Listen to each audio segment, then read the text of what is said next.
אז ערב טוב לכולן ולכולם. אנחנו בעונה השנייה של אדם חדש, עולם חדש, והיום הרצאה שאני בטוחה שהרבה אנשים רוצים לדעת את התשובה עליה, כיצד ננצח את הסדר העולמי החדש. זו הרצאה ארוכה עם הרבה מאוד ידע, אז לא רק שאני ממליצה לכם להקשיב לה יותר מפעם אחת,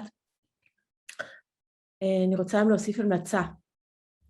והיא שתיישמו את מה שאתם שומעים כאן, כן? כי אני מדברת אליכם, אני לא מדברת על אנשים אחרים, בסדר? אז בואו נתחיל בהקדמה קצרה, קודם כל כדי שאנחנו נהיה במקום הנכון. אתם זוכרים, אלמה מביאה את הזום אאוט של מה שקורה כרגע בעולם, בבריאה בכלל, והזום אאוט הזה אומר שמה שמתרחש היום בבריאה זה יום הדין הגדול, זה אחרית הימים, זה האירוע הכי חשוב שמתרחש כאן, ולא הסדר העולמי החדש, שהם רק בעצם מתחילים את המהלך הזה, כי תמיד החושך מתחיל את המהלך, שדרכו האור יכול אחר כך להביא את המהפכה. למה? הסיבה מאוד פשוטה, כי בני האדם, אם אין חושך, הם לא זזים לשום מקום. אז אם תסתכלו לאורך כל ההיסטוריה, כל פעם שהייתה מהפכה של אור, דוגמה מצרים, כן, שזאת הגאולה הראשונה, אז תמיד היה שם שעבוד של החושך, שהביא אחר כך את ההפיכה של האור, וזה מה שקורה גם כאן. אז לא להתבלבל, תפכו את הפירמידה, כן, ותבינו שמי שמנהל כרגע את העניינים זה האור, זה לא החושך. בסדר? זה משהו מאוד מאוד חשוב, שלא ניפול לטעות הזאת, ולכן כל נשמה ונשמה, בעצם מה שהיא צריכה לעשות היום, זה לבדוק איפה היא עומדת ביום הדין הזה. ולהתיישר עם תוכנית האור, כן? לא לעשות דוקטורט על החושך, לא להגיב לפעולות שלו, הם עשו ככה, הם אמרו ככה, כן? אנחנו כבר הבנו אם יש לנו עסק, אז לא צריך להמשיך להתעסק איתם, גם לא לעשות הפגנות נגדם, כי הפגנות נגדם רק מחזקות אותם. דרך אגב, הם לא אסרו לעשות הפגנות, הם עובדים מאוד טוב, הם יודעים בדיוק איפה ללחוץ על כל הכפתורים, והם לא אוסרים על הפגנות, כי הפגנות משרתות אותם. ברגע שאנחנו כועסים, ברגע שאנחנו כל הזמן מגיבים להם, במקום לעשות את התנועה ההפוכה, שזה מה שאנחנו נדרשים לעשות, הם בעצם מקבלים כוח. אני רק מזכירה לכולם, למי ששכח, ששנה וחצי אנשים הלכו להפגין בבלפור, כדי שביבי ילך, הוא באמת הלך, כנראה לטייל בעולם, כן? זה מה שהוא עושה כרגע, הוא לא במשפט, הוא לא בשום דבר, אנשים בזבזו כמויות של אנרגיה, ובסופו של דבר החושך פשוט צוחק לנו בפרצוף. אם אנחנו לא מבינים מהי האסטרטגיה הנכונה לנצח את החושך, זה המוקד של ההרצאה שלי היום. מהי האסטרטגיה הנכונה, ממש כמו גנרל בצבא, אני אדגים את זה ואראה את זה ואפרט את זה. מאוד מאוד קשה להתווכח עם ההיגיון הזה, הוא היגיון מאוד מאוד פשוט, יותר קשה כמובן ליישם אותו. עכשיו, איך אנחנו נתקדם היום באסטרטגיה הזאת לניצחון של האור? זה דרך תיאור של כל הנשמות, סוגי הנשמות שנמצאות כרגע בבריאה, ואנחנו נראה שכמו שמעט מאוד נשמות שמכרו את נשמתם לשטן, הצליחו לכבוש את התודעה של רוב תושבי פלנט הארץ, כן? אז ככה גם בהפוך, לא להתנגד, בהפוך, מעט אנשי אור יכולים לעשות את התנועה ההפוכה. תזכרו תמיד שלאור יש יותר כוח, אז אם אנשי אור יעשו את העבודה שלהם, הם ישפיעו על התודעה ויביאו לניצחון הזה, ולנשמות האלה, אותן נשמות שיש להם את היכולת, היום אני אתאר אותם בפירוט, לעשות את התנועה ההפוכה הזאת, אני מתפללת אליהן, קוראת אליהן, ומבקשת שיבואו לאלמה, כן? כי אלמה בעצם המטרה של ההגעה של אלמה לישראל, זה אך ורק כדי לבנות את מחנה האור הזה. ויש המון עזרה, אנחנו מוקפים בעזרה כרגע, אם אנחנו פותחים את הערוצים, אם אנחנו עובדים נכון, אנחנו ננצח. תסתכלו רק רגע קצת בהיסטוריה, אני מחזירה אתכם לתנ"ך, אז אתם יודעים, אם בסדום ועמורה היו 10 צדיקים, סדום ועמורה לא היו נחרבות, נינווה ניצלה, כי היה שם מספר מדויק של אנשים שעשה עבודת התעוררות, באלף. 2 מרגלים, אתם יודעים, היו 12 מרגלים, 10 אמרו, זה לא יצליח, אי אפשר, 2. רק 2 אמרו שאפשר, והיה אפשר, כן? אני כל הזמן נותנת לכם דוגמאות איך מעט אנשים שמדויקים בעבודת האור מביאים למהפכה. נביאי ישראל, עוד פעם ועוד פעם ועוד פעם אני אומרת, מעולם לא עסקו באויב שהיה הפוליטי באותו רגע של עם ישראל. לא בבבלים ולא ביוונים ולא ברומאים ולא בפלישתים. וזה שהיום כמה רבנים בישראל שמדברים נגד הסדר העולמי החדש, זה נחמד, כן? כי כל השאר כבר ממליצים על חיסונים, אז לפחות חלק יודעים מה ההונאה, אבל הבעיה היא שהם לא מציעים פתרון. והנהגה רוחנית של עם ישראל צריכה להציע פתרון רוחני, כמו שכל נביאי ישראל הציעו. הם הציעו אך ורק פתרון רוחני לבעיה. הם אמרו, הבעיה היא אחת, ניוון מוסרי וניוון רוחני. לכן הם אמרו, אם יהיה מספיק אנשים שיעשו את עבודת האור, לא תהיה גלות. אם לא יהיו מספיק אנשים, תהיה גלות ויהיה חורבן. וגם דוד, שהיום אני רוצה ככה לשים אותו בפרונט של ההרצאה הזאת, דוד הקטן, תחזרו לשמואל א' פרק י"ז, זה פרק מאוד מאוד מעורר השראה לתקופה שאנחנו נמצאים בה, בלי שום כלי נשק, כן? אפילו שאול שם שם עליו את החרב, את הכוחנית, והוא כזה קטנצ'יק, הוא אומר, תעזוב אותי, תוריד את זה ממני, אני הולך לנצח בדרך אחרת, כן? וזאת הדרך שאנחנו צריכים לשים אותה לנגד עינינו.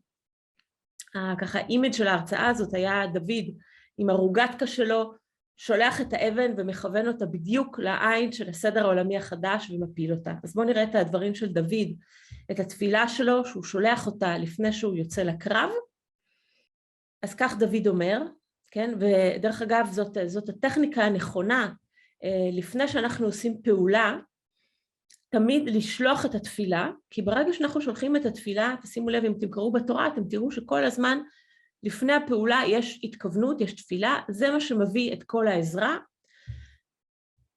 על פי הפרשנות שלי, מי שהעיף את האבן הזאת מדויק לפרצוף של גוליית, זה האלמנטל בינגס של האוויר, אבל זה כבר סיפור אחר. רק קוראת לכם את הטקסט ככה שנהיה בתדר הנכון. ויאמר דוד אל הפלישתי, אתה בא אליי בחרב ובחנית ובחידון, ואנוכי בא אליך בשם אדוני צבאות, אלוהי מערכות ישראל אשר חרפת. היום הזה יסגרך אדוני בידי, והכיתיך, ואסירות את ראשך מעליך, ונתתי פגר מחנה פלישתים היום הזה, לעוף השמיים ולחיית הארץ. וידעו כל הארץ, כי יש אלוהים לישראל. וידעו כל הקהל הזה, כי לא בחרב ובחנית יושיע אדוני, כי לאדוני המלחמה, ונתן אתכם בידינו. וכל האנשים שניצחו את החושך, אם אלוהים לא היה איתם, לא היה לצידם, הם לא האמינו בו, הם לא האמינו בכוח שלו, תשכחו מזה שאתם יכולים לנצח את החושך בלי אלוהים לצדכם. ושתי דוגמאות שאני רוצה להביא מהזמן המודרני, זה מהטמה גנדי ומרטין לותר קינג. מי שחוקר את החיים של מהטמה גנדי, אז יודע שהוא היה אדם מאוד מאוד מאמין, היה כאן רק 3 ציטוטים שלו, שמראים באמת מאיפה הוא שאב את הכוח שלו למאבק שלו נגד הכיבוש הבריטי. אז הנה הדברים של מהטמה גנדי. התפילה היא המפתח של הבוקר ומנעול השקיעה. כאשר כולם נוטשים אותך, אלוהים נשאר איתך. הנשק הכי טוב שלי הוא התפילה השקטה. ומרטין לותר קינג, בביוגרפיה שלו, כותב, אני מאמין בקיומו של כוח יוצר ביקום הזה. כוח שהוא הבסיס והמהות של כל המציאות, ושאין להסבירו במונחים מטריאליסטיים. ההיסטוריה בסופו של דבר מונחת בידי הרוח, ולא בידי החומר. כאשר אין לקהילה הנהגה אלוהית, כאשר אין לה סדר מוסרי מוחלט, אין לה גם שום עקרונות קבועים ובלתי משתנים, לפיכך כמעט כל דבר, כוח, אלימות, רצח, שקר, הוא אמצעי מוצדק כדי להגיע אל הארץ המובטחת. רלטיביזם מהסוג הזה מעורר בי תיעוב.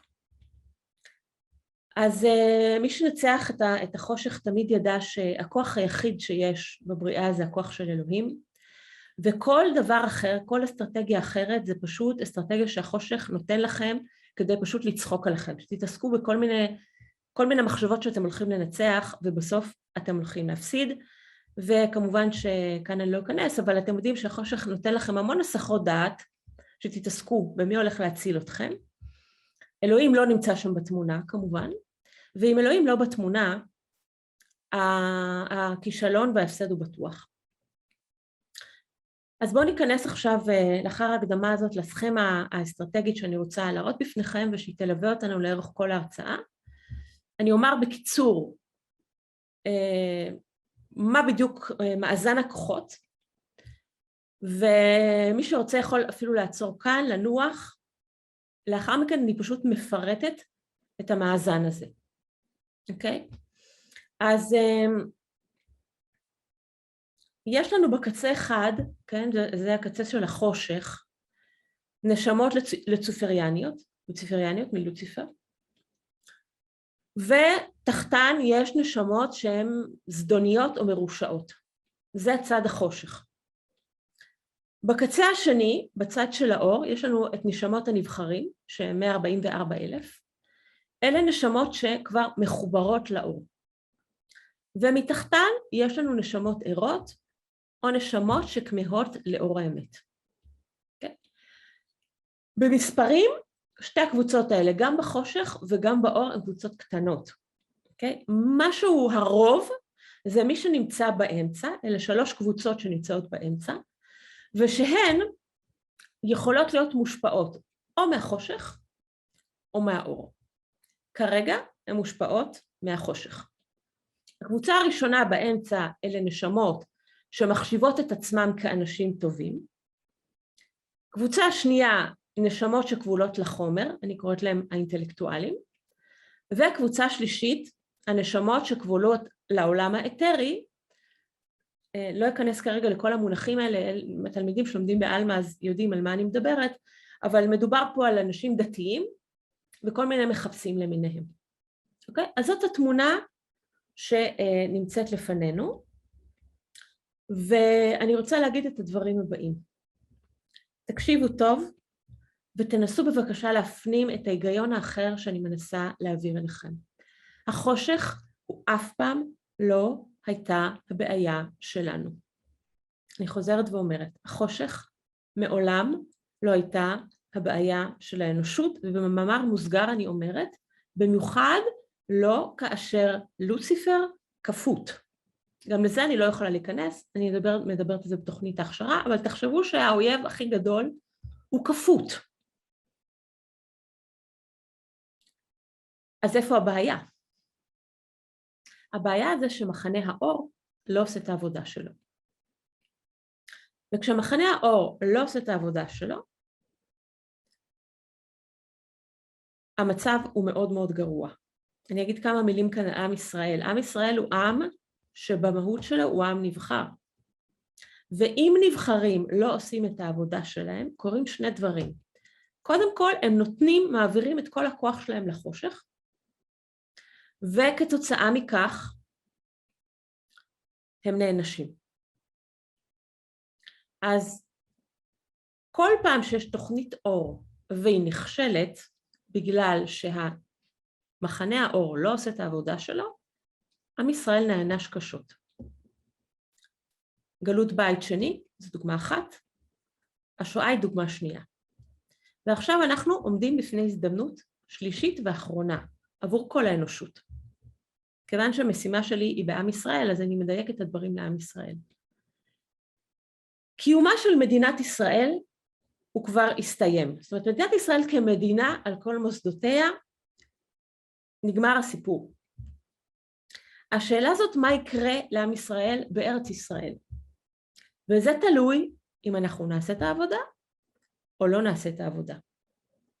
כן? כי בינתיים מה שהחושך עושה, הוא עובד חזק, הוא עובד טוב, הם מאוד שיטתיים, הם לא נרדמים לשנייה במשמרת, והם מצליחים להרעיל ולהשפיע על התודעה של כל אלה שנמצאים באמצע. וזאת הסיבה שבלי לראות כדור אחד, הם הצליחו לשעבד כמעט את כל האנושות לתוכנית שלהם. דרך התודעה. כי הם אלה שדומיננטים היום בתודעה של האנושות, ולא מחנה האור. מחנה האור לא עובד כמו שצריך. מה מחנה האור צריך לעשות? כן? אז מחנה האור, אני אדייק אחר כך ואסביר, יש פה שתי קבוצות במחנה האור וגם בחושך, אבל בגדול הם צריכים להתיישר לפי הרצון האלוהי, שהגיע אלינו בהתגלות האחרונה מהאור, שזה המסר של הגרל. נקודה. אי אפשר לדעת לבד איך מתיישרים, מה נכון, מה לא נכון, גם אני לא הייתי יודעת. עם ההתגלות האחרונה של האור לא הייתה מגיעה לידיים שלי. והמסר של הגרל הוא מסביר לאן אנחנו צריכים להתיישר. קודם כל, מחנה האור, שלאט לאט אם הוא מתיישר בחיים שלו, בשקט, בדיוק, בתואר, בענווה, באמת, הוא כבר מתחיל להשפיע על התודעה של אלה שנמצאים באמצע. בלי לדבר, בלי לעשות שום דבר. אוקיי? אז זאת התוכנית בגדול. אתם רוצים לנצח את הסדר העולמי החדש, תפסיקו להילחם בחושך ולתת לו כוח. הוא בכלל לא הבעיה כאן. מחנה האור הוא זה שצריך להתעורר ולעשות את העבודה. אז בואו נתחיל ונספר את הסיפור של הנשמות הלוציפריאניות, נתאר אותם, של הנשמות הזדוניות המרושעות, של הנשמות של האנשים הטובים, של הנשמות האינטלקטואליות, הנשמות הכבולות לעולם האתרי, אחר כך הנשמות הערות, ולבסוף הנשמות של הנבחרים, ואני מקווה שכל אחד מכם יוכל למצוא את עצמו באחת מהקבוצות האלה, ואם הוא נמצא במחנה האור, אם הוא מזהה את עצמו כמישהו שנמצא במחנה האור, שיגיע לאלמה. אלה האנשים שאנחנו מחפשים כאן בפרויקט הזה. אוקיי? אז בואו נראה את הנשמות הלוציפריאניות.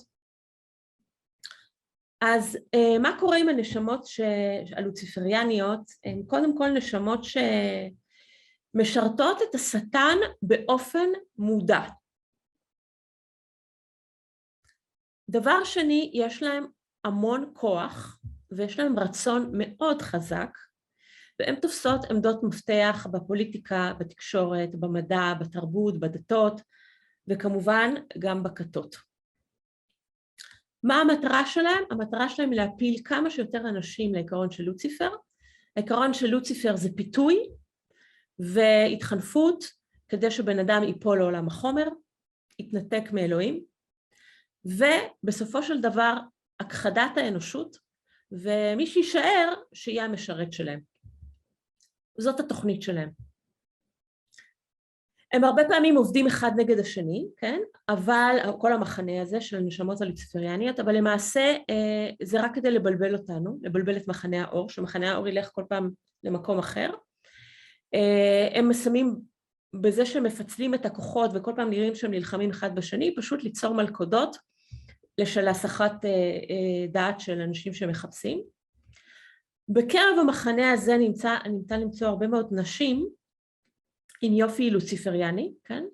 זה יופי מאוד קר, מאוד מפתה, מאוד מלבה יצרים, זה נשים שהן רובן דרך אגב גברים בגוף נשי, אפשר לזהות את זה פיזית על ידי אגן הירכיים שלהם שהוא מאוד מאוד צר, שזה לא צורה של גוף של אישה, של נשמה שנמצאת בגוף נשי, והסיבה שהנשמות הלוציפריאניות משתמשות בנשים, וביופי שלהם שהרבה פעמים זה נשים שאפילו אף אחד לא נוגע בהם, אבל הן כל הזמן מלבות פנטזיות ויצרים, משום שהחושך יודע שאם הנשים יפלו, הם יפילו את הגברים, וככה תיפול כל האנושות. כן? אם הנשיות האמיתית נהרסת, אז גם הגבריות האמיתית נהרסת, והאנושות כולה נהרסת. הביטוי המוחשי ביותר של הקבוצה הזאת, של הנשמות הלוציפריאניות כרגע, זה כמובן הסדר העולמי החדש, אבל שתדעו שגורלן נחרץ, הם כמובן לא יעברו את הדין, שוב ושוב מזכירה לכם, מי שמנהל את העניינים כאן זה האור, זה לא החושך, כל מי ששייך לקבוצה הזאת, הוא נגמר עליו, הוא לא ימשיך לעולם החדש, זה ברור, אין בזה שום ספק, אוקיי? עכשיו, הקבוצה השנייה שעובדת תחת הנשמות הלוציפריאניות והיא גם שייכת למחנה החושך, אלה נשמות של רשעים, זדוניות. יתאר לכם אותן, הן נשמות חלשות, הן לא אנשים חזקים, וכיוון שאין להם שום עוצמה משל עצמן, הן שואבות את האנרגיה שלהם מאנשים אחרים, ובמיוחד מסבל של אחרים ומכאב של אחרים. זה מה שנותן להם את החיות שלהם. מישהו שסובל, מישהו שכואב לו, זה מה שנותן להם את האנרגיה. הן מאוד מרירות, מונעות משנאה, מתייחסות לכל מה שמעליהן בעוינות, ויש להם רק מטרה אחת, שזה לגרום לסבל, למצוקה, כמו שאמרתי, כי זה מה שגורם להם את הסיפוק. אבל, שימו לב, הן לא תמיד פועלות ברוע ובאגרסיביות ובסדיסטיות גלויים, אלא הרבה פעמים הן מתקרבנות, כן? מראות שהגורל לא שפר עליהן, ומה המטרה? לעורר רחמים בקורבנות, וככה להתיש אותם ולגרום להם סבל. אז תדעו שהנשמות האלה, זה לא נמצאות באולימפוס של הרשע, הן מסתובבות פה, כן? והן נטפלות לאנשים ומוצצות מהם את הכוח, וגורמות להם סבל. עכשיו, הנשמות הלוציפריאניות משתמשות בהן כמשת"פיות מאוד מאוד יעילות, כאשר, דיברתי על זה בהרצאה שלי בעונה הקודמת של מלכודות החושך, כאשר מישהו מתעורר לאור, ומישהו מתעורר רוצה לעשות איזושהי התקדמות ברוח, פתאום מישהו מהמשפחה שלו דואג לזה שהוא לא יוכל לעשות את זה. כי הנשמות הלוציפריאניות משתמשות בבן אדם הזה, בטפיל הזה, כדי למנוע ממי שרוצה להתעורר לאור, להתקדם. אז תיזהרו מהם, כן? כי הם בניגוד לנשמות הלוציפריאניות, שלא קל לטרגט אותם, אלה נשמות שמסתובבות והן הרבה, והן לא תמיד נראות רשאיות, כן? רק שהסימן היכר שלהם שהן סוחטות את האנרגיה, ונהנות מזה שמישהו אחר סובל ומישהו אחר לא טוב לו. כמובן שגם הקבוצה הזאת לא עוברת את יום הדין, והיא לא נחשבת גם רוח אדם, גורלה נחרץ, הם לא יהיו בעולם החדש. עכשיו אנחנו מגיעים לקבוצת הביניים, כן? אוקיי? אז דיברנו על הנשמות הלוציפריאניות, דיברנו על הנשמות הזדוניות מרושעות, ועכשיו אנחנו מגיעים לנשמות של אלה שחושבות ומחשיבות את עצמם אנשים טובים. כן? אני דיברתי בהרצאה הקודמת שלי שפתחה את העונה השנייה, מה בדיוק הבעיה בקבוצה הזאת, התחלתי להסביר שהרבה מאוד מושגים של החושך, ועכשיו אני מפרטת יותר, הם בעצם נכנסים לתוך המחנה הזה באמצע, ומתחילים להרעיל את כל המושגים של האנשים הטובים, שהופכים להיות משרתי החושך בלי שהם יודעים את זה, כן? אז בואו נחזור למסך, ואני אתאר את הקבוצה הזאת. קודם כל, זה אנשים שמאוד מאוד חשוב להם שיאהבו אותם. מאוד מאוד חשוב להם שיגידו עליהם איזה בן אדם מדהים, איזה אישה טובה, איזה נתינה. ולכן הם גם כמעט תמיד נחמדים, כי הם לא רוצים שלא יאהבו אותם, אז הם לא מסתכנים.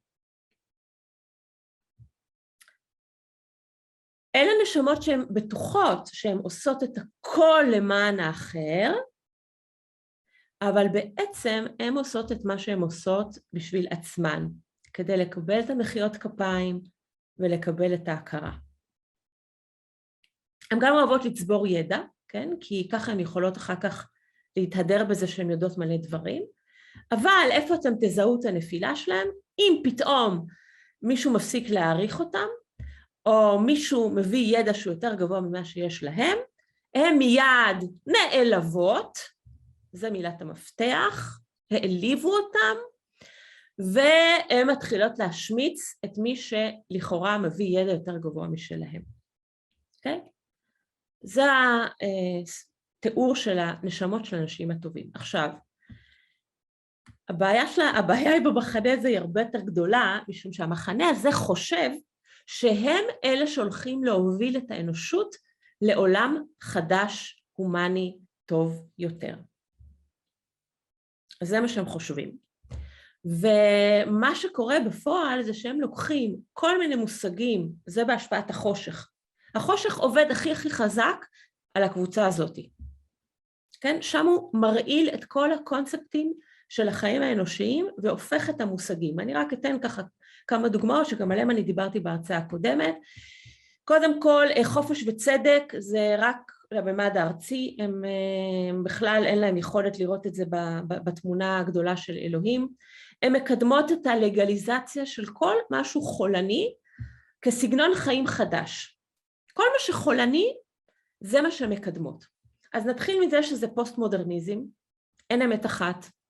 תחזרו למה שאמר מרטין לותר קינג, אם יש רלטיביזם ואין שום דבר שהוא חד משמעי, כמו חוקי הבריאה, אז מהר מאוד מגיעים לסדום ועמורה. כל אחד עושה מה שמתחשק לו ומה שבא לו. אבל את זה הם מקדמות. פלורליזם, לא לשפוט, כל אחד האמת שלו. פמיניזם ושוויון בין המינים, כאן הם בכלל הצליחו לעשות, החושך פה יש לו הצלחה מסחררת, כאשר הוא הצליח להביא גם את הנשים, שהיו אמורות להיות חוד החנית של האור, שומרות על להבה בכיסופים לאור, הביא אותם גם כן למתירנות המינית, לשוק הבשר של טינדר, גם נשים כבר נמצאות בסדום ועמורה, בשם השוויון והפמיניזם, עוד הצלחה של החושך, חוסר גבולות בחינוך, גם לשם הם נכנסו, מה זה חינוך לילדים? לא להגיד להם מה לעשות, הם חופשיים, הם יחליטו, התוצאות האלה אנחנו רואים, לגליזציה של סמים, כל מיני סוגים של סמים, זה חופשי, זה בריא, זה טבעי, זה מרגיע, זה נותן חוויות, זה מובילה, כן? מה עוד? מה עוד הם עושים פה בשדה הזה? כל המטפלים והמרפאים למיניהם שמציעים שיטות שהם מרפאים, שזה התרסה מוחלטת מול כוחו של אלוהים, כי רק אלוהים יכול לרפא, וכל אדם שמרפא או יכול ליצור ריפוי, הוא עושה את זה רק הוא יכול להשתמש בכוח האלוהי, הם נכסו את הכוח הזה לעצמם, כן? הם יוצאים נגד הסדר העולמי החדש, אבל הם לא שונים מהסדר העולמי החדש, כי גם הם, האג'נדה שלהם זה כוחי ועוצם ידי, כן? עכשיו, הדבר הכי מסוכן במחנה הזה, ממש ממש מסוכן, זה שהם מתעסקים ברגשות ובדמיונות, וקוראים לזה עבודת רוח. זה המחנה שעובד עם הרגשות. רגשות זה לא רוח, מי שלומד בעלמא יודע למה אני מתכוונת. עכשיו, בפועל, מה שקורה שגם הנשמות האלה משרתות ומסייעות לנשמות הלוציפריאניות, שמשתמשות בהם ככלי כדי לעוות את הסדר החברתי ולהביא חושך לעולם. החושך פה נכנס במסכה של הומניזם, כן, אתם יודעים, גם הסדר העולמי החדש, יש לו קיימות, הכל, כל מה שיש לו, מה שיש לו להביא, זה הכל במסכה של הומניזם. והמחנה הזה מאוד מאוד מושפע מהחושך, לפעמים הם קולטים איזה משהו מהאמת, פתאום הם שומעים משהו של אמת והם מתפקסים רגע על זה, אבל כיוון שהן נשמות חלשות, מי שנמצא בקבוצה הזאת זה לא נשמות חזקות, הן מיד חוזרות למקום הנוח שלהם, ואין להם את התעוזה להזיז את עצמם למקום יותר גבוה. הגורל של אלה הוא לא יהיה כמו שהן חושבות, כן? הם לא יביאו את האנושות למקום יותר טוב, והם יהיו הקורבנות הראשונים של מי שנתן להם חסות, כלומר הם יווכחו במהלך הדין והטיהור, שהם לא מצליחים להביא שום מענה ושום פתרון לדין שהולך ומחריף. כן? אז הקבוצה שהכי שייכת לחבורה הזאת זה ה-New Age. עובדים בשביל החושך בלי שהם יודעים את זה. מה התיקון של האור? התיקון, אני רק אומרת במרכאות, תכף אנחנו נגיע לזה, זה כאשר מחנה האור יתחזק. קודם כל צריך להיבנות ולהתחזק.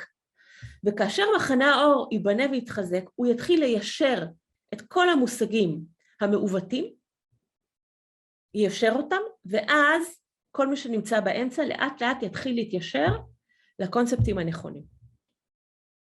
אוקיי? אז זו קבוצה אחת שנמצאת באמצע. הקבוצה השנייה שנמצאת באמצע, בואו שוב נחזור רגע לגרף כדי שתראו אותם. נשמות שיש להן attachment לחומר, הן לא רעות, אבל יש להן attachment לחומר, והן עובדות המון המון עם האינטלקט. אז בואו נתאר אותם, נראה את הקבוצה הזאת, מה קורה איתה. אמרתי, הקבוצה הזאת זה לא נשמות רעות וגם לא חלשות, ואף על פי כן הן נחשבות עצלות ברוח, כי מה שפועל אצלהם שעות נוספות זה האינטלקט. במקרים רבים הן גם מבריקות מבחינה אינטלקטואלית, והן מאוד מחוברות לעשייה של כאן ועכשיו. כל השאיפה שלהם בחיים היא חומרית, עבור עצמם ועבור כל אלה שהם אוהבים, והסיסמה שלהם היא חיים רק פעם אחת. זה כמובן לא הופך אותם עדיין לחשוכים, אבל כיוון שכל הפוקוס שלהם אם רק בהצלחה חומרית, בסופו של דבר זה מושך אותם גם לחושך וגם לרוע. אבל רוע שבגלל שהן חזקות זה לא מתפתח לידי התמכרות, אלא לנטייה מבוקרת, כן? אלה האנשים שהם, אם אף אחד לא יודע מה שאני עושה, אז אי אפשר להעמיד אותי לדין, הם ככה מרשים לעצמם תענוגות קטנים שאף אחד לא רואה, אבל איפה יוצא נקודת החולשה שלהם, איפה רואים את החולשה שלהם, ברגע שיש להם איזושהי הזדמנות ליצור יתרון חומרי, ולו הקטן ביותר של כסף או כוח או השפעה, הם נופלים לצד החשוך של האישיות שלהם, והם מיד רוצים לאזן את זה בכל מיני תרומות כדי להרגיע את המצפון. אז שם אתם יכולים לראות את הקבוצה הזאת בנפילה.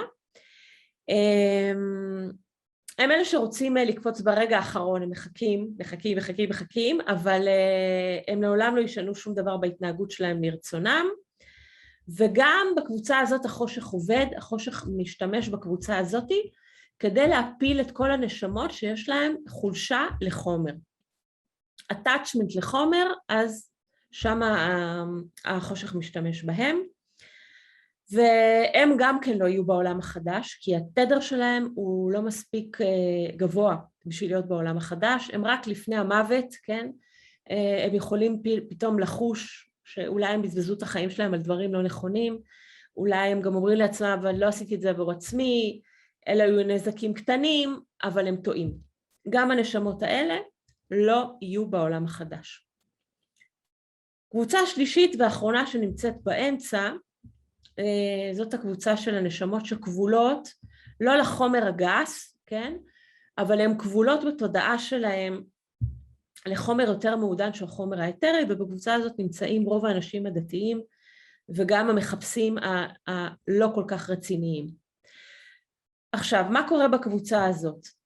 יש שם נשמות של אנשים שהם מאוד מאוד מאמינים, הם מאוד דתיים, אבל הם קשורים לממסד ארצי, או לכנסיות, או לישיבות, או לרבנים, או לכתות, או לאחוות אזוטריות, הם לא חופשיים, הם באמת מחפשות את הקשר עם האור, אבל הם לא מסוגלות לקלוט כמעט שום התרחשות רוחנית, משום שהאינטואיציה שלהם חסומה, מרוב ציות למנהגים, ציות עיוור למנהגים וחוקים, האינטואיציה שלהם סתומה. אז הן מחפשות את האור, באמת מחפשות את האור, אבל הן לא יכולות לקלוט התרחשות רוחנית. וגם אם האינטואיציה שלהם מדי פעם מצליחה להבהיק מעבר לנוקשות הזאת שהן נמצאות, שעוטפת אותם, הם מיד חושדים שזה משהו חשוך, כי הרגשות שלהם מורים להם משהו אחר מהדוגמה, ופה אני רוצה לספר לכם סיפור. לפני כמה חודשים היה לנו אירוע במדבר, שהוקדש ללימוד של 10 הדיברות.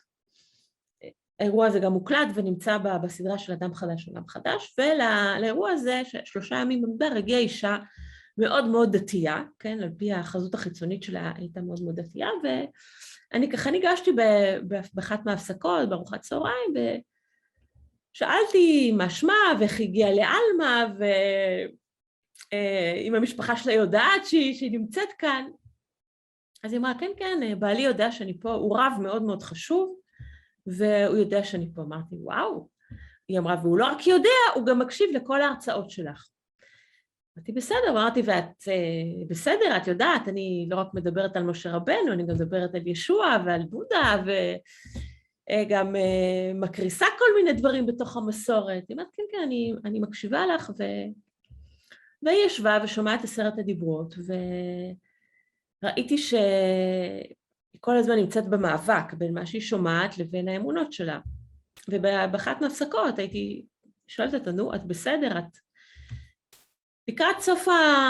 לקראת סוף האירוע הזה אמרה לי, תשמעי, זה מאוד קשה לי. אם אני אמשיך להיות בעלמה, אני אצטרך להחליף את כל האמונות שלי. יש לי בעל רב, יש לי ילדים דתיים, אני לא יודעת אם אני יכולה לעשות את זה. שאלתי אותה, האם יש משהו ששמעת פה בשלושת הימים האלה שמנוגד לאמת מבחינתך? היא אומרת לי, שום דבר. אני לא יכולה להגיד אפילו דבר אחד שאת אמרת, שיש לי משהו להגיד עליו, או לסתור אותו. אין לי מה להגיד, אני רק לא יודעת אם יהיה לי את הכוחות ללכת עם האמת. וזהו, ואז נפרדו דרכנו, הסמינר נגמר, אחרי יומיים אני מקבלת ממנה וואטסאפ, כל מה שאתם עושים זה חושך, זה קאט, זאת הדוגמה. כלומר, אנשים דתיים, הרבה פעמים הם מגדירים את האור כחושך. למה? כי זה לא מסתדר עם כל החוקים המקובעים, שבו הם סגרו את עצמם וקיבעו את עצמם במשך אולי כל החיים. Okay? אז זאת בעיה. בקבוצה הזאת גם נמצאים לא רק אנשים דתיים, אלא גם אנשים שמחפשים את האמת, אבל שוב, למחפשים האלה יש כבר איזושהי אג'נדה, מה זאת האמת, בדיוק כמו אנשים דתיים, והם, מה שמתאים, אם הם שומעים משהו שמהדהד למה שהם חושבים שזאת האמת, אז הם מבסוטים וישמעו והכל טוב ויפה. אין להם את היכולת לבדוק ידע חדש באופן אובייקטיבי, שזאת יכולת שיש רק למחפשים רציניים. מה זה אומר לבדוק באופן אובייקטיבי? זה אומר שאני מניח לרגע, באמת, מרוקן את עצמי מכל מה שאני יודע ולמדתי וחשבתי והאמנתי, ואני מקשיב נטו לדבר החדש הזה, ונותן לו להדהד בי. ואני בוחן אותה עם האינטואיציה שלי, האם הדבר הזה אמת או לא אמת. ואם הוא אמת, ואני מחפש רציני, אני עכשיו אתאים את כל מה שלמדתי לאמת הזאת. אני לא אבקש שהאמת שמגיעה מההתגלות האחרונה של האור, תתאים את עצמה לאמת שלי. כי אם זה כך, אני לא באמת מחפש אמיתי.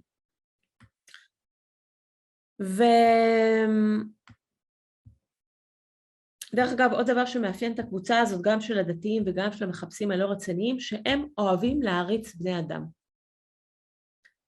זה משהו שמאוד אוהבים לעשות, ולא להתעסק בתכנים. קשה להם, בגלל שקשה להם לבדוק דברים באופן אובייקטיבי, אז הם כל הזמן מתעסקים בבן אדם. מי הוא, מה הוא למד, איך הוא נראה, הם אוהבים אותו, לא אוהבים אותו, הוא מדבר איתם, הוא לא מדבר איתם, כן? כאשר אתם יודעים, ואני כבר הדגשתי את זה כמה וכמה פעמים, כאשר יש חיפוש אמיתי, הבן אדם הוא לא רלוונטי. מי שמביא את המסר הוא לא רלוונטי, אלא אך ורק התכנים שלו. כי אם הוא מביא תכנים אמיתיים, הוא למעשה צינור. אז זה לא כל כך משנה מי הוא. ומה הוא למד ומאיפה הוא יודע ומה הוא היה בגלגול החיים האחר שלו. אלה נשמות שהן לא עבודות, כן? יש מצב שהם כן הצליחו לזוז, כמובן אם מחנה האור יתגבר אז הוא יצליח להשפיע גם עליהן, אבל זאת קבוצה מסוכנת כי היא מסלפת את האמת ומעוותת אותה. אז כמו שה-New Age הם בהזיות של מה זאת האמת, הדתיים מסלפים את האמת, כלומר קבוצה אחת היוותה את רצון האלוהים, זה הדתיים, וקבוצה אחרת הוציאה את אלוהים בכלל מהתמונה. כן? אז אני אומרת, הם לא עבודים, אבל הם מסוכנים לאמת. בואו נגיע לשתי הקבוצות שהן הקבוצות שהכי מעניינות אותי בכל מקרה, ואת אלמה, ואלה שתי הקבוצות היחידות, אני חוזרת ואומרת, היחידות שיכולות להביא למהפך של ניצחון האור. יחידות. שום אסטרטגיה אחרת לא תעבוד. אז בואו נתחיל בנשמות הערות, שהן הנשמות הכמהות לאור האמת. בסדר, בואו נראה את המאפיינים שלהם, ואני מאוד מקווה שבין מי ששומע אותי כאן בשידור הזה, אז אתם תוכלו להנהן ככה בראש ולהגיד כן, כן, זה מתאים לפרופיל שלי, ולהגיע לאלמה. אז אלה נשמות שלא איבדו את הקשר עם הרוח שלהם, זה אומר שהאינטואיציה שלהם עדיין חיה. אם האינטואיציה שלהם עדיין חיה, אז הם עדיין, יש להם קשר עם גן עדן, עם הספירה הרוחנית ועם הרוח. כן? הן לא מושלמות, הם באו לכאן, לעולם הזה להשתלמות, אבל באמת יש להם שאיפה למעלה. ובקבוצה הזאת נמצאים מחפשי האמת והאור האמיתיים. עכשיו, יש מאפיין אחד שיש לאנשים שנמצאים בקבוצה הזאת, ולכן אפשר לזהות אותה מאוד מאוד בקלות, זה שהם אנשים שאין להם attachment לשום דבר, לכלום. לא לאנשים, לא לכוח, לא להשפעה, לא לנכסים. כן? אתם יודעים, בני ישראל הם לא היו במצב הזה, לא הצליחו להוציא אותם, אז משה אמר, מה נעשה? ניתן להם קצת זהב, לא משנה, אחר כך נלמד אותם לבנות את בית המקדש, הם בנו את עגל הזהב, אבל אחרת הם לא יצאו, הם לא היו מחפשים אמיתיים, משה היה צריך לעבוד עם אנשים בתדר נמוך, 50 שהסכימו לצאת, ורק כי נתנו להם זהב. כאן אנחנו מחפשים את הנשמות שאין להם attachment לחומר, ויש להם את היכולת לעזוב כל דבר באחת, אם הם רואות שיש איזו מטרה שהיא יותר גבוהה. גם אם זה אומר להפסיד בחומר, התנועה הזאת שהן הולכות לעשות, זה לא מעניין אותם. הן מזהות משהו יותר גבוה, ומטרה יותר גבוהה עבור הרוח שלהם, והן פשוט עוזבות והולכות קדימה. זה אומר גם שהן מוכנות לעזוב אמונות, לעזוב דעות, לעזוב ידע. ברגע שהן מזהות משהו יותר גבוה, הן משחררות אחיזה והולכות קדימה. אז זה הקו הכי שמאפיין את הקבוצה הזאת. דבר שני, יש להם יושר. הן ישרות. אין אצלהם שקרים, אין אצלהם התחכמויות. אני כל הזמן אומרת, אני מחפשת את ישרי הלב וטהורי הלב. זה מה שמעניין וזה מה שמכריע. התלמידה הכי טובה שהייתה באלמה ארגנטינה, אני הזכרתי אותה בהרצאות הראשונות שלי, היא הייתה מנקה. היא הבינה את המסר יותר טוב מכל האנשים שלמדו. כי היה לה את שתי התכונות האלה, הייתה ישרה וטהורה.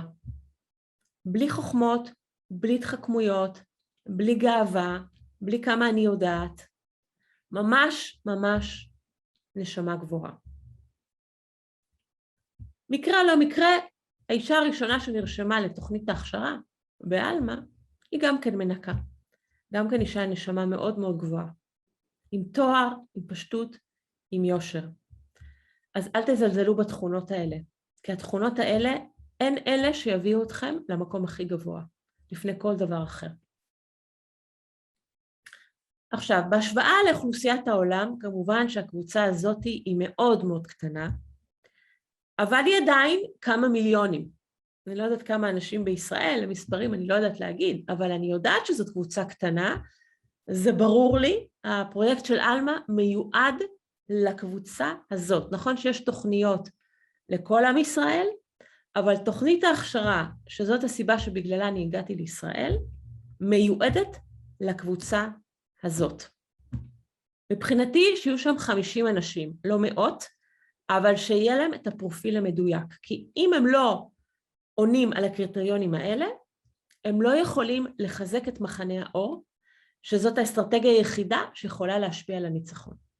לכן אני מחפשת אותם בנרות, את האנשים האלה, ובאמת מתפללת וקוראת שיגיעו לכאן. זה לא מעניין אותי אם יש להם כסף, אם אין להם כסף, הם יכולים לשלם, לא יכולים לשלם, זה אתם תפתרו, באלמה תמיד אפשר לפתור את הסוגיה הזאת, אבל מה שאי אפשר להתפשר עליו, זה האיכויות האלה. על זה אנחנו לא נתפשר, ומי שגם יתחיל ללמוד את המסר, ויראה איזה תדר של ניקיון יש להתגלות האחרונה של האור, והוא לא יהיה שם בתואר הזה, המסר יעיף אותו לבד מהקבוצה. כן? אז אנחנו פה לא עסוקים בשיווק, אנחנו עסוקים בלמגנט את הנשמות שמתאימות, כדי שהאור יוכל לנצח, לא פחות ולא יותר, זאתי התוכנית. אלה אנשים שבדרך לא דרך הם חייבים להגיע למסר. או דרכי או דרך מישהו אחר, אבל הם חייבות להגיע למסר. כשהם יגיעו למסר, הנשמה שלהם תגיד, הגעתי הביתה. סוף סוף. כן? דרך אגב, עבור הנשמות האלה, בעבורן העולם הזה ממשיך להתקיים. ולא נחרב כבר מזמן בקוד סדום ועמורה. העולם ממשיך להתקיים עבור מחפשי האור האמיתיים. והם שייכים בהחלט לא רק לקבוצה שאפשר להציל וגם תהיה בעולם החדש, אלא אני אומרת שוב, אני חוזרת ואומרת, תוכנית ההכשרה זה לא רק בשבילכם, זה לא רק כדי שהרוח שלכם תתעלה, זה כדי שמחנה האור יוקם, יתחזק ויביא לניצחון. אז האחריות פה היא לא רק אני והחיים שלי, אלא התרומה שלי לכלל. עכשיו, נגיע לקבוצה האחרונה, שהיא הקבוצה של ה-Cold Ones, או הנשמות של הנבחרים. אני דיברתי על המספר הזה כבר כמה וכמה פעמים, הוא בספר התגלות, חזון יוחנן. המספר הזה הוא מאוד מאוד חשוב, כן? וכל מי שנמצא בקבוצה הזאת חייב להיזכר שהוא חתום, שהוא נשבע לשרת באחרית הימים, בתוכנית האור הגדולה. הוא צריך להיזכר בזה, כן? הלוואי שזה היה מאוד קל שמישהו יקום בבוקר ויגידו לו בדיוק במה הוא צריך להיזכר ומה הוא צריך לעשות. כלומר, יש הרבה מאוד נשמות של נבחרים שהם לא נזכרו עדיין, וגם אליהן אני קוראת, כן? לא כל כך משנה כאן אם אתה נזכר, אם אתה נבחר, אם אתה ער, אם אתה מואר, לא להתעסק באישיות, אלא בתפקיד. כן, אני תכף אגיד את זה, אדייק את זה. אנשים כל הזמן עסוקים, אני כזה, אני מואר, אני נבחר, אני מה-144, זה ממש לא משנה. השאלה זה, אם יש מסירות, ויש היזכרות, ויש דיוק במשימה שכל אחד מה-144,000 האלה צריך לעשות. שכמובן המשימה הזאת מתחילה, בזה שהם חיים את מה שהם מלמדים. אין מה לעשות שום הפגנות אור, ושום פרויקטים ושום הרצאות, אם אנחנו לא יכולים לחיות בדלת אמותינו, במקום שאף אחד לא רואה אותנו, את האמת שאנחנו מדברים עליה. וזאת ההתיישרות הראשונה שמחנה האור צריך לעשות. להתיישר בחייו האינטימיים עם האור. זה כבר לבד. בלי שיגידו שום דבר, בלי שיפרסמו שום דבר, רק זה כבר עושה את העבודה. מזכירה לכם, העולם עומד על למדו"ב צדיקים, והם צדיקים נסתרים, ואף אחד לא יודע מה הם עושים בכלל, ואיפה הם. והעבודה שלהם מחזיקה את העולם, כי זה עבודת ניקיון, טוהר ואמת עד הסוף. במיוחד איפה שלא רואים אותן. אוקיי? אז אני רוצה לתאר את הקבוצה הזאת, שגם אליה כמובן אני קוראת, היא קבוצה עוד יותר קטנה, אבל אין לי ספק שבמדינת ישראל ובעם ישראל יש אנשים מהקבוצה הזאת, האנשים האלה צריכים להיזכר, והאנשים האלה צריכים להגיע למסר. בין אם זה יהיה דרכי או לא דרכי זה ממש לא משנה, אבל הם צריכים להגיע להתגלות האחרונה, כי הם חתמו והם נשבעו לשרת את האור דרך ההתגלות הזאת. אז ככה, למי שמתבונן, נגיד אם הייתי עולה לסטרות יותר גבוהות, ומתבוננת מלמעלה על הארץ, והייתי מסתכלת, אז הנשים ששייכות לקבוצה הזאת זה כמו מגדלור אור באמצע הערפל. והגברים ששייכים לקבוצה הזאת זה כמו סלע שובר גלים, כן? זה עדינות וחוזק. והן כבר מחוברות לאור, הן לא כמהות לאור, הן כבר יש להן את החיבור הזה. כל הנבחרים מהעבר, אני אמרתי שהקבוצה הזאת חתומה ונשבעה בשנת 0 לספירה. לאחר מותו של יהושע, אלה הנשמות שנשבעו בספירה הרוחנית, לבוא ולהיות ביום הדין ולשרת. אז החוזה שלהם הוא מאוד מאוד מאוד עתיק. אני אמרתי באחת ההרצאות שלי, ואני לא אאריך כאן, כי זה באמת נושא שלא לא ראוי להרחיב עליו לקהל רחב, זה באמת לתוכנית ההכשרה, אבל יום הדין במקור התחיל בין שנות ה-20 וה-30 של המאה הקודמת. התוכנית הזאת נכשלה, כי ה-Cold Ones, ה-144,000 נכשלו בתפקיד שלהם. גם הם יכולים להיכשל, והחושך יושב עליהם חזק. או שהם לא נזכרו, או שהם התפתו, נפלו. כיוון שהם נפלו, היו שתי אופציות. או שהדין ייכנס לתוקפו, ואז לא היה נשאר מהעולם הזה שום דבר. פשוט ככה. קוד סדום ועמורה. או שהדין הזה ייעצר, אלה שנפלו יתקנו את דרכיהם, ויבצרו נשמות חדשות, 144 זה המספר, שישבעו מחדש, זאת אומרת האור עובד על התוכנית מחדש, וכאשר כל ה-144,000 החדשים והישנים שחזרו בתשובה, כן, יהיו כל אחד במקום שלו, הדין יתחדש. אני ידעתי את הדבר הזה, אני יודעת אותו כבר 20 שנה, שהדין, יום הדין יתחדש, אחרית הימים תגיע, לכן גם קראתי לבן הקטן שלי דניאל, ידעתי שהדין יגיע, וכשהדין יגיע, זה יהיה הזמן שלי לבוא לעם ישראל, ולעשות את העבודה הזאת שאני התחלתי לעשות עכשיו. עכשיו הדין ממשיך, והוא לא יפסיק. מה יישאר פה? זה תלוי בעבודת האור. יישארו פה מעט, יישארו פה הרבה, מלכות 1000 השנים תהיה בארץ, בחלק הזה, בחלק אחר, או לא תהיה בארץ, או תהיה במקום אחר. הדין והתיאור לא נפסקים מעכשיו, גבירותיי ורבותיי. זה תלוי בנו, באנשי האור, באנשי האור האמיתיים, מה אנחנו הולכים לעשות עכשיו. חורבן או ריפוי? אמרתי בהרצאה הקודמת, כאוס וקושי בטוח יהיה, כי אי אפשר לעשות מהפכה כזאת, בסדר גודל כזה שלא הייתה אף פעם באנושות, בהוקוס פוקוס, כן? אבל זה תלוי בנו, לכן כל מי שיושב ומחכה למשיח, לכוכב, לטראמפ, לפליאדות, אני לא יודעת למי, ולא עושה כלום, הוא חוטא. כי זה נכון שיש עזרה, והרבה מאוד עזרה, אבל העזרה הזאת צריכה את הערוצים שאנחנו כבני אדם שיש בנו חומר ורוח, צריכים לפתוח אותם.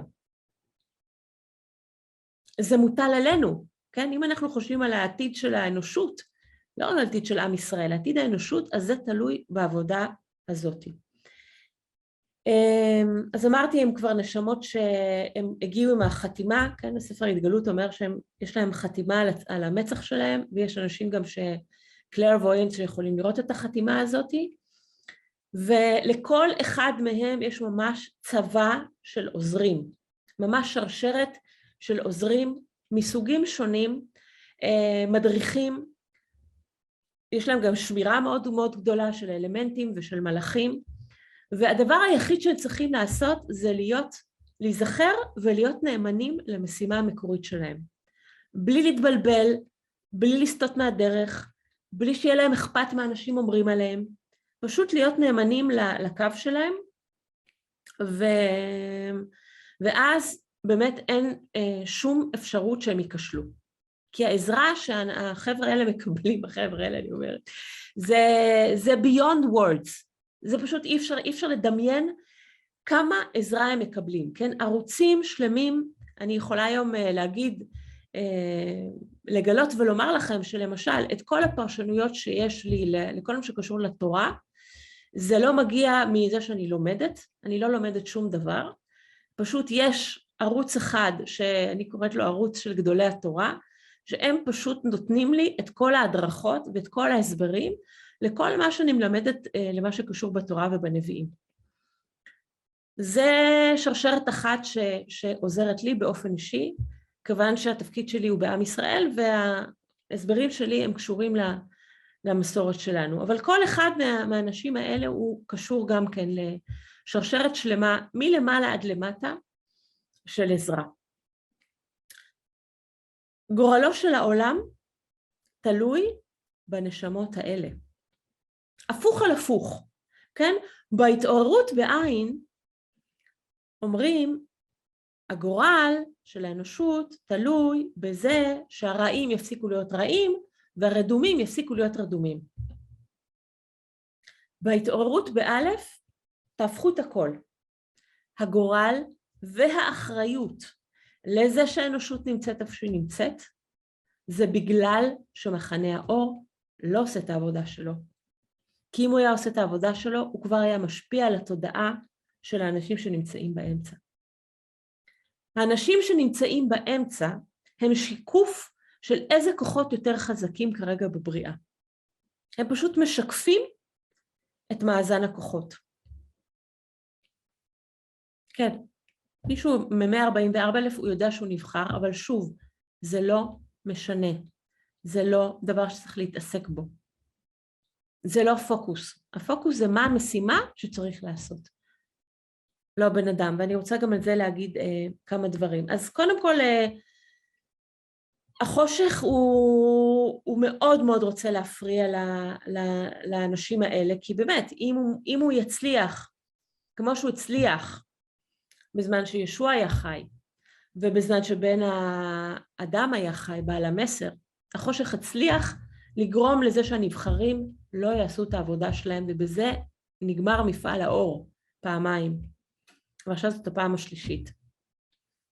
אז הוא מציב להם כל מיני מכשולים, הוא גורם להם דרך הרגשות להיות כל הזמן בספקות, שהם יעססו, שהם לא יהיו בפוקוס, שהם לא יפעלו. יש אנשים בקבוצה הזאת, אנשים ונשים שמעריכים את עצמם הרבה פחות ממה שהם, וחושבים שזה מהענווה, הם לא צריכים לעשות, הם לא צריכים להגיד, בעוד שלמעשה הם פחדנים ועצלנים, כן? יש כאלה שמעריכים את עצמם יותר מדי וגם לא עושים. ושני האנשים, שתי הקבוצות האלה, בתוך מחנה הנבחרים, הם טועות, כן? כי גם גאווה וגם פחדנות יש לה אותו שורש. והשורש זה שהאדם מסתכל כל הזמן על עצמו. אני מספיק, אני לא מספיק, אני ראוי, אני לא ראוי, אני מה יגידו, אני לא יגידו. זה לא מעניין. לא להסתכל על האישיות שלי ולא לנתח אותה ולא להתעסק בה, אלא אך ורק ללכת ולממש את המשימה שאני התחייבתי לעשות. ויש כאן אפילו חוק שאני רוצה שכולנו נזכור אותו, גם מי שנמצא בקבוצה הזאת וגם מי שנמצא בקבוצת מחפשי האמת. ככל שבן אדם פחות חושב על עצמו ויותר חושב על המשימה, אז הוא גם יודע שבסופו של דבר הוא רק צינור לכוח של השם יתברך שעובר דרכו. ואז הכוח שזורם דרכו הוא יהפוך להיות כוח מאוד מאוד עוצמתי, וממגנט ומשפיע ומאיר בקרינה שלו על אנשים אחרים. לא הבן אדם, לא הבן אדם כאישיות, אלא מה שעובר דרכו. וזה קורה כשבן אדם מפסיק להתעסק בעצמו, ויודע, לא אומר את זה סתם. אני רק כלי לשירותיך. אני בלי אלוהים, ובלי הכוח שלו, ובלי העוזרים שלו, ובלי ההתגלות האחרונה שלו, ובלי השליחים, אני לא יכולה לעשות שום דבר. זהו. עבד השם, או אמת אלוהים. צינור ופוקוס על השליחות. יש עוד דבר מאוד מאוד חשוב שאני רוצה להגיד לגבי הקבוצה הזאת, שהן לא יכולות לחכות שיקראו להם. כן? הן צריכות להקשיב לקול, לקריאה ולפעול, כן? וכיוון שהרבה מאוד נשמות של נבחרים נכשלו, אני דיברתי על זה בכמה וכמה הרצאות שלי, היום לכל תפקיד יש מחליף, כדי שתוכנית האור תוכל באמת לנצח. האור הבין שאי אפשר לסמוך על אנשים. גם אנשים שיש להם את הכישרון הכי גדול, יש להם את כל הנתונים להיות מובילי אור, הם יכולים ליפול. ואם הם נופלים, הם מפילים את כל מחנה האור. ולכן, כל מי שנופל היום במחנה האור, יש לו מחליף. ועוד דבר שחשוב להבין כאן, וזה ממש ממש חשוב,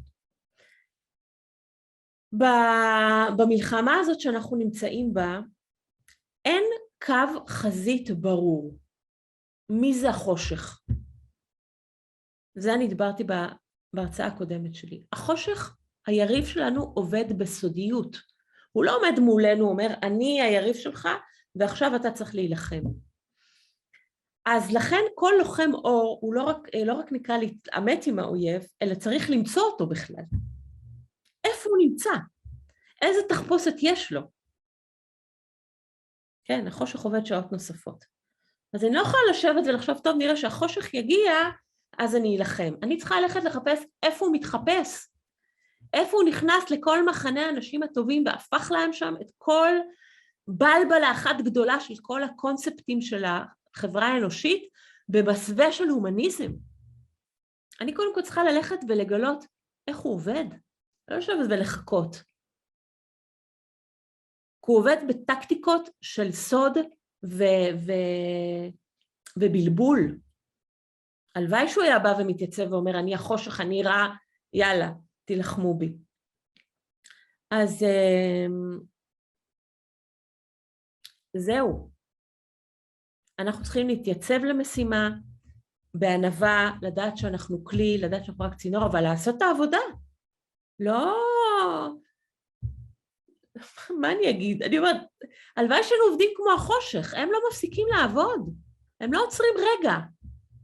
מה שלא מצליח להם, הם מנסים מזווית אחרת. זה לא מצליח להם, ואנחנו, שני דברים ניסינו, לא הצליח לנו, יאללה, די, אנחנו לא יכולים, זה קשה מדי, זה רחוק מדי, זה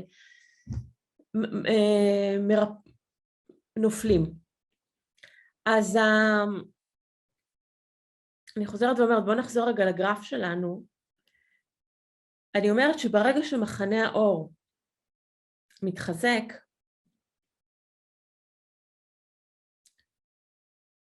הוא מתחיל הקרינה שלו, וזה משהו ממשי, זה לא תיאוריות, כי גם הנשמות בחושך שמשפיעות על התודעה באמצע, הן גם עובדות בקרינה. הן גם משפיעות על התודעה בלי ירייה של כדור אחד. אז אותו דבר, והרבה יותר בעוצמה, כי לאור יש הרבה יותר כוח מהחושך. בסופו של דבר החושך הוא רק יונק את הכוח שלו מהנשמות של הנבחרים, מהאור. אם מחנה האור יעשה את העבודה שלו, אז הוא מתחיל להקרין את העוצמה הזאת לתוך המחנה האמצעי, ואז המחנה האמצעי מתחיל להתיישר. ברגע שמישהו במחנה האור עושה את העבודה שלו, החושך פשוט מתכווץ. לא צריך ללכת נגד החושך, צריך לעשות הפוך, להאיר. וכשאנחנו מאירים באמת, החושך מתכווץ, החושך ימות מעצמו. כן? ואפילו הוא יכול לגרום למישהו ממחנה האור איזשהו נזק, הוא לא יכול להפריע לו בשליחות שלו, הוא יכול אולי קצת להעיט אותה, אבל הוא לא יכול לחבל. מישהו שהוא עובד מול האור, עובד של האור והוא נתקל בחושך, הוא ממיס אותו, הוא מפרק אותו לגורמים בקרינה שלו. אין לו בכלל ממה לפחד, כן? כי העוצמה שלו הוא ממש מגיע. הנבחרים האלה הם נשמות שמסתובבות עם חרב, איפה שהם מגיעים הם נועצים את החרב הזאת, וכל מה שנמצא ברדיוס שלהם פשוט מתקפל מהעוצמה שלהם. אבל אם המחנה הזה ייכשל, העולם ייפול. לכן אסור לנו להיכשל. אסור לנו להיכשל. זהו. אז זה מה שאנחנו הולכים לעשות כאן החל מה7 בנובמבר. להקים את מחנה האומיתי של מדינת ישראל, של עם ישראל. ואז, כשאני אחוש שבאמת המחנה הזה הולך ביחד איתי, אני אחוש את הקרינה הזאת, את הרטט הזה, שאנחנו כולם מתחילים לרטוט באותו תדר, שזה התדר שאני רוצה שהקבוצות של ערבות בהתעוררות יגיעו אליו, ולא יעסקו בחושך ולהגיב לחושך.